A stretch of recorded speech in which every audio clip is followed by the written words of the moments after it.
여러분 안녕하십니까. 이민멘토의 주식 레벨업 2024년 7월 22일 오늘장 시작을 할 건데요. 뭐 일단 바깥에 월요일인데도 뭐 월요일부터 주말에는 조금은 괜찮다가 월요일부터 비가 엄청나게 많이 옵니다. 저도 아까 방송국 갔다 올 때 거의 뭐 바지랑 신발이 다 젖을 정도로 뭐 갔다 왔는데요. 보통 제가 이 사진을 갖고 온 이유가 오늘 뭐냐면 일단은 이렇게 많이 비가 올 때는 아마도 뭐 이렇게 바지 젖고 신발 젖고 이거에 대해서 굉장히 불편한 분들이 많을 거예요. 근데 오히려 이렇게 생각을 한번 해보시는 게 좋을 것 같아요. 저 같은 경우는 오히려 좀 성격의 차이는 있습니다만 바지나 신발이 젖으면 그냥 젖는 대로 냅둬요. 그걸 오히려 더 안 젖으려고 하면은 더 피곤하고 안 젖으려고 어떻게든 막 이렇게 신경 쓰다 보면 더 젖거든요. 그럼 어차피 집에 갈 거, 어차피 이따가 퇴근하고 집에 갈 거 조금 찝찝하지만 그냥 적셔버리는 스타일입니다. 예, 제가 이 얘기를 오늘 비가 오는 와중에도 왜 했냐면 시장도 지금 전체적으로 장마처럼 비가 엄청나게 폭우가 쏟아지고 있어요. 근데 사실은 이것도 이 또한 지나갑니다. 이럴 때일수록 그냥 시장에 적응하고 우리가 지금 뭐 여기서 추가 매수를 더 한다든지 아니면은 뭐 어떠한 뭐 매수 포인트를 제대로 잡아가지고 시장을 역전할 건지 우리는요 정말 시장에서는 해수욕장에 모래알 정도밖에 되지 않기 때문에 오히려 지금은 시장이 원하는 대로 시장이 움직여주는 대로 그냥 몸을 맡겨야 된다. 파도 그러니까 바다 수영을 하듯이 그냥 몸을 맡겨야 된다라고 말씀을 좀 드리면서 오늘 비도 오고 시장도 전체적으로 좀 많이 눅눅한 가운데 이민멘토의 주식 레벨업 시작해 보도록 하겠습니다. 말씀드렸다시피 몸을 적시자 시장에 몸을 적시는 게 가장 좋다라고 말씀을 좀 드리고 싶네요. 네, 일단은 상황을 좀 봐드리겠습니다. 오늘 뭘 봐야 되냐? 요거부터 좀 봤으면 좋겠어요. 요거부터 좀 봤으면 좋겠는데 일단은 미국 시장 나쁘게 끝났습니다. 계속해서 뭐 기술주 쪽에서 움직임이 상당히 좋지 않거든요. 요 이제 회색 부분은 약간은 보합 정도의 상태라고 보시면 될 것 같고, 근데 보시면 여기 다 새빨갛죠. 예, 미국은 뭐라 그랬죠? 새빨간 게 굉장히 좋지 않다라고 말씀을 드렸습니다. 반도체 쪽, 뭐 AMD, 그 다음에 뭐 브로드컴, 퀄컴, 엔비디아, 뭐 전체적으로 다 새빨간 모습을 보여주고 있고, 마이크로소프트, 뭐 이 회사, 마이크로소프트 클라우드 스트라이크 때문에 지금 좀 많이 밑으로 떨어지고 있는데, 이것 때문에 우리나라 뭐 제주항공도 아마 제주도에서 지금 뭐 4시간 연차, 길게는 8시간 연차, 뭐 이런 분들도 계시는데, 상당히 좀 주말 내내 이 클라우드 스트라이크 때문에 굉장히 좋지 않은 움직임을 보여줬다. 그나마 조금 좋아 보이는 거 어딜까요, 여러분? 딱 한번 봐보세요. 여러분들이 이것도 어느 정도 한순간에 딱 눈치를 채셔야 되는데, 헬스케어 쪽. 예. 헬스케어 쪽은 여전히 좋은 이유가 뭐냐면, 헬스케어는 일단은 트럼프가 미는 정책이에요. 그러니까 정리를 하자면, 트럼프가 미는 정책은 헬스케어, 그 다음에 석유 시추라든지 전통 에너지 쪽이라든지 마지막 원전 쪽 이렇게 세 개가 트럼프가 가장 미는 거고, 여기서 플러스 알파로 보자면은 약간 은행과 금융주 정도.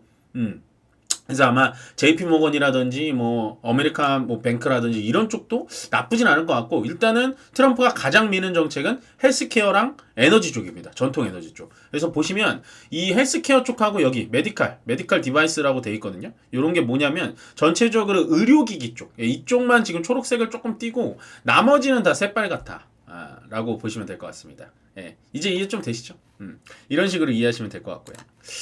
자, 역시나 주말 내내 뭐 나스닥과 S&P 500, 그다음에 뭐 다우존스 전체적으로 다 위쪽으로 올라가지 못하고 흐름이 이제 깨지기 시작했죠. 깨지기 시작했는데 뭐 쭉 밑으로 내려오냐, 급격하게 내려오면 우리나라 시장도 안 좋아요. 오늘처럼 이렇게 내려오면 우리나라 시장 힘이 없기 때문에 한 5,460포인트 정도에서 좀 머물러 줘야 되지 않을까라는 생각이 드는데, 그나마 다행인 건 뭐냐면, 여러분들 잘 집중해 보세요.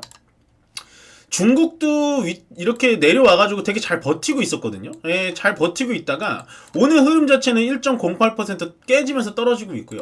일본 니케이는 일단 지금 올라간 만큼 다 도루묵하고 있습니다.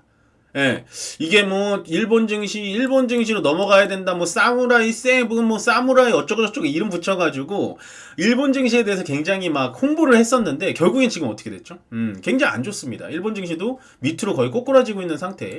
그나마 오늘 글로벌 증시에서 버티고 있는 건 홍콩 증시. 예, 홍콩이 살짝은 버텨주고 있는데 의미 없어요. 예, 이미 홍콩도 고점 찍고 밑으로 내려오는 그런 약간 흐름으로 보이죠. 이런 식으로. 이런 식으로 밑으로 내려오는 흐름으로 보이고, 그 다음에 대만. 대만은 지금 꺾였어요. 대만은 확실히 TSMC가 많은 비중을 차지하고 있는 나라이기 때문에 위쪽으로 올라가서 지금 아예 뭐 밑으로 꺾여 있다 정도만 생각을 해주시면 될 것 같고, 조금 아쉬운 거는 원달러 환율입니다. 원달러 환율은 여전히 위쪽으로 올라갈 것 같은 느낌이 드는데, 어차피 올라갈 거면 1,400원 정도 찍어주고 나서 밑으로 내려오는 게 낫다. 이왕 올라갈 거면 그냥 화끈하게 확 찍어버리고 밑으로 내려오는 게 우리가 준비하기 훨씬 더 좋을 것 같고요. 그 다음에 그나마 다행인 건 WTI 원유 유가가 좀 떨어지고 있습니다.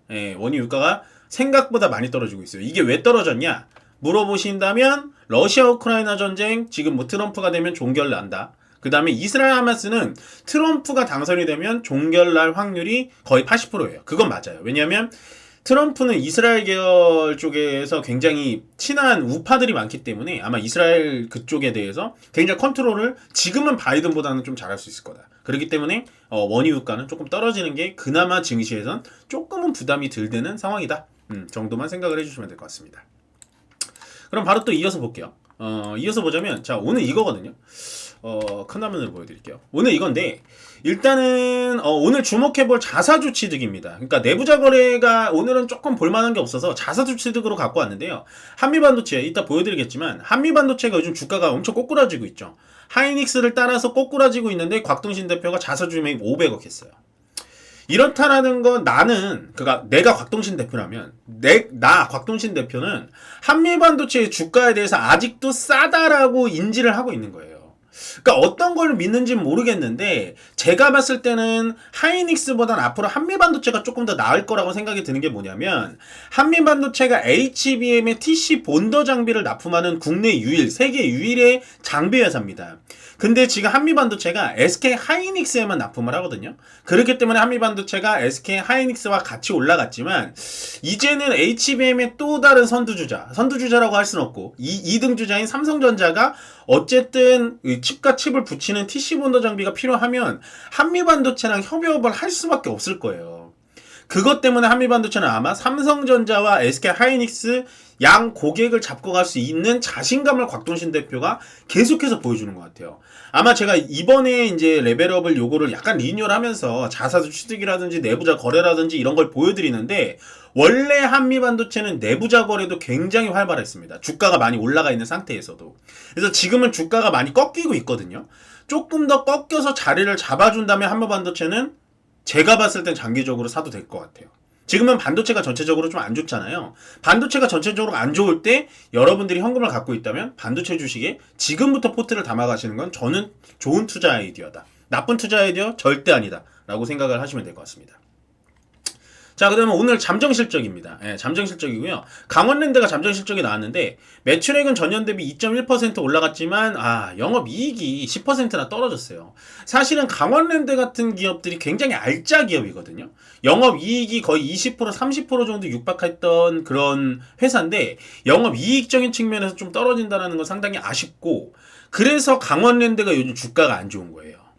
강원랜드가 굉장히 실적이 많이 나쁘거나 하진 않잖아요. 매출액은 어쨌든 늘어나고 있는데, 강원랜드 자체가 요즘에 주가가 떨어지는 건 뭐냐? 아니, 니들 영업이익 돈도 잘 못 벌면서 무슨 초대형 리조트를 또 짓는다는 거야? 라고 하면서 시장에서 강원랜드를 완전 깎아뭉개고 있는 거예요. 그렇기 때문에 강원랜드가 요즘에 주가가 상당히 좋지 않다. 요 정도는 알고 가셔야 돼요. 아시겠죠? 재밌죠? 그 다음 잠정실적, 오늘 현대건설 잠정실적 나왔는데요. 현대건설 매출액은 20%나 느는 굉장히 기염을 토했습니다. 다만 영업이익이 34.1%나 떨어졌다. 요건 뭘까요?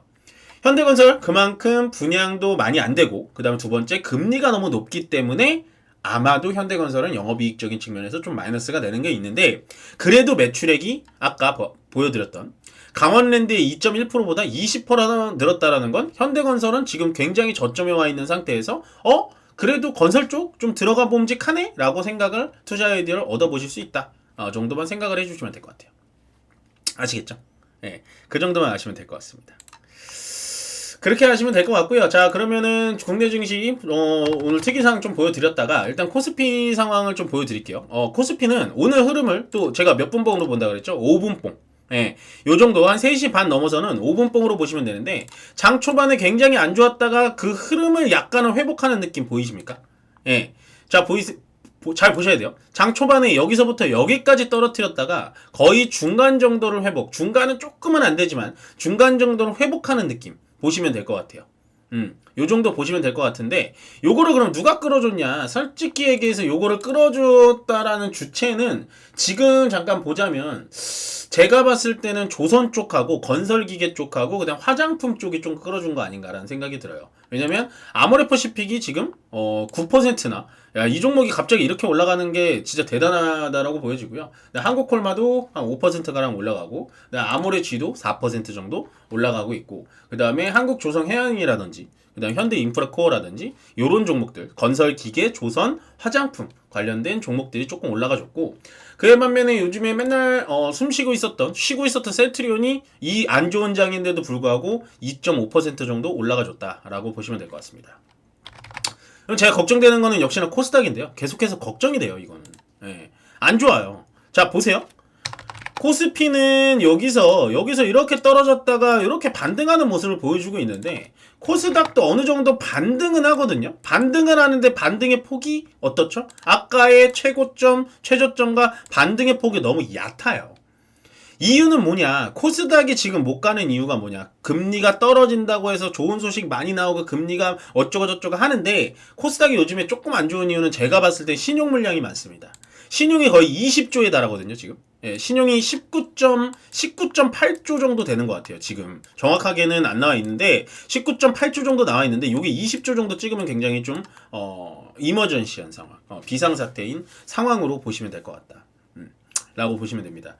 그래서 뭐 오늘 보자면 제가 요거 하나 보여드릴게요. 오늘 등락 현황은 그렇게 좋진 않거든요, 솔직히. 예, 등락 현황에 여기 보시면 일단 거래소는 200종목 올라갔고 700종목가량 떨어졌어요. 그 다음에 코스닥은 뭐 이게 참 아쉬운데 350종목 올라갔고 1200종목 떨어졌다는 거예요. 예, 쉽게 말해서 아마도 코스닥은 지금 전체적으로 2차 전지에 대한 수급이 너무 안 좋기 때문에 밑으로 좀 떨어지는 경향이 있고요. 어저께 LG에너지솔루션에서 미국에 짓던 공장이 좀 멈춘다, 공장을 짓는 거를 약간 잠정 중단한다 얘기가 나오면서 전체적으로 코스피에 있는 완성 셀업체들, 그 다음에 에코프로 BM, 그 다음에 기타 2차 전지 장비주들까지도 조금 밑으로 내려가는 아주 안 좋은 연출이 되지 않았나라고 생각이 듭니다.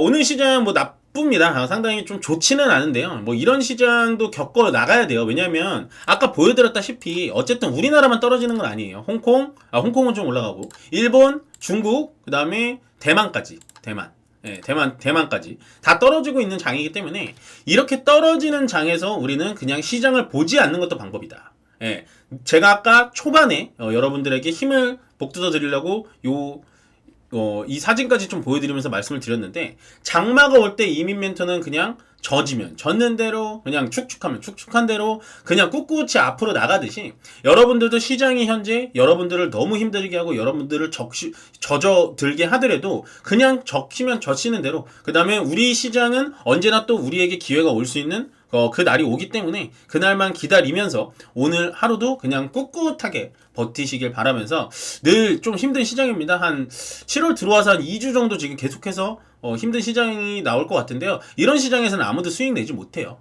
아무도 수익 낼 수 없고 단타 아니면은 수익 내기 쉽지 않기 때문에 여러분들 항상 진짜로 힘 잃지 마시고요. 희망도 잃지 마시고, 시장은 버티는 자가 이깁니다. 마지막 말씀 그렇게 전해드리면서 오늘 주식 레벨업은 여기서 마무리 짓도록 하겠습니다. 고맙습니다.